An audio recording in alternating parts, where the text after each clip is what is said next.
Los Angeles lessons. First lesson, the weather is almost worth the rent. Second lesson, watch who your landlord is. Third lesson, no one's looking out for you, in the sense that no one's checking up on you. And I'm not sure what family unit you come from or what wonderful friend circle you have, but you could look the wildest, craziest, most disheveled you've ever looked in your life,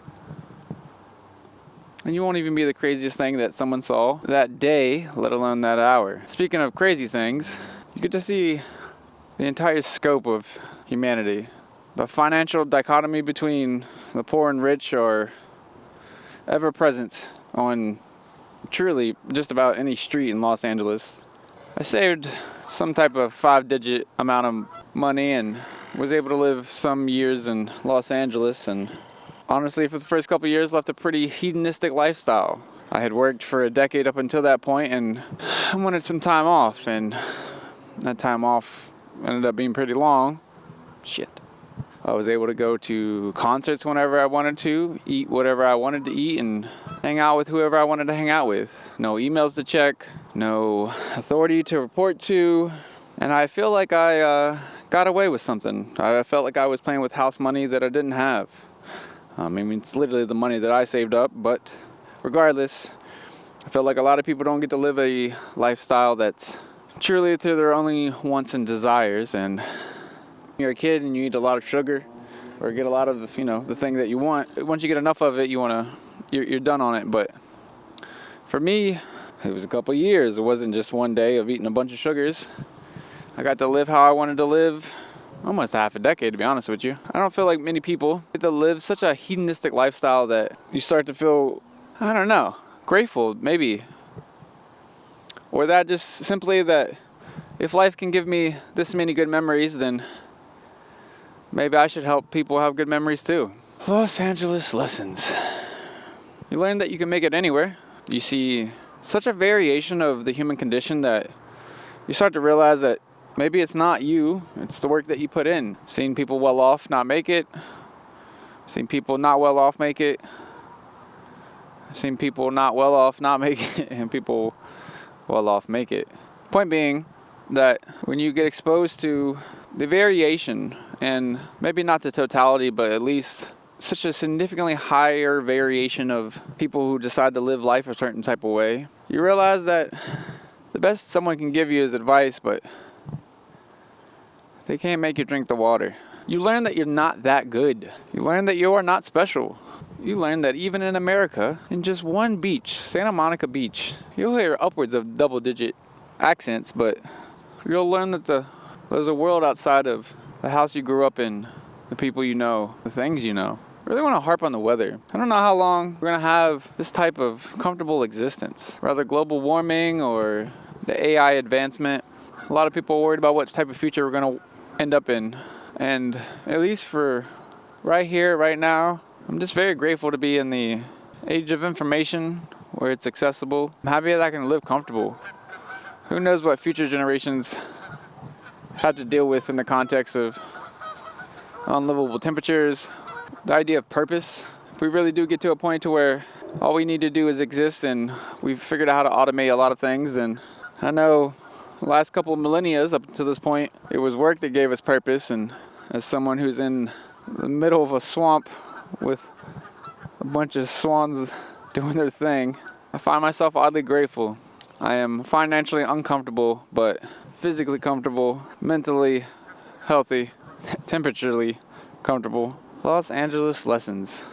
I learned that money don't mean shit. Interacted with some people who tried their best with the people that they would like to get in cahoots with, and just didn't matter. Learn about the point of life and what that can mean to individuals outside of yourself. I saw happy homeless people at Venice Beach, and I visited them multiple times.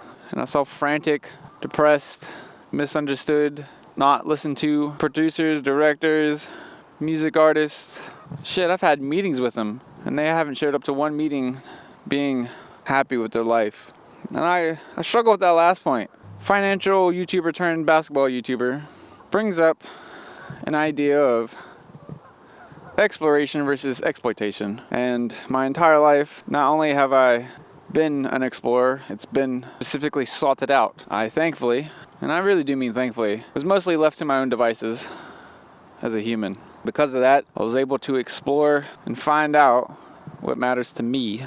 And it turns out it's y'all and experiences. Terribly misquoting it, but the quote goes something like, "We are just the universe experiencing itself." And if that is the case, then I don't mind myself. The weather is beautiful. I got some beautiful dogs to live for and beautiful friends to share those experiences with. I'm not comfortable with the idea of, let me go check the camera. Mike running out of battery. Fuck.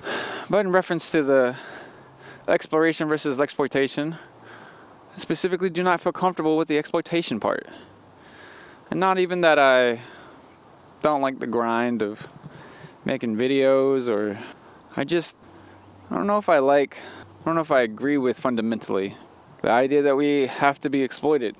And in the same way that I'm grateful that I live currently in an era where I can live comfortably, on the opposite, as someone who will eventually understand what capitalism means, I definitely feel like it means that currently, even though we statistically have the resources to provide for everyone, it's still on the onus, the human in present day, to figure out what their value to society is so they can be rewarded financially so.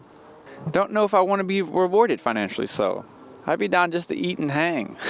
But alas, I've been given a brain that is suited for content, and so here I am, looking at swans in between a creek, in between houses that I cannot afford.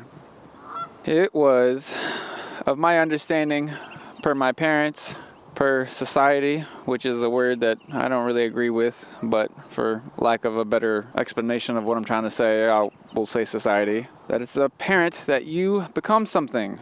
Don't know if that's so.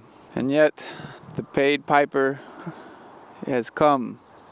The Pied Piper has come, and so, begrudgingly to my own beliefs, I will show up for the exploitation of the YouTube system that has become our current understanding of human attention. Los Angeles has taught me, if nothing else, to do the damn thing, and maybe one day you'll be able to chill.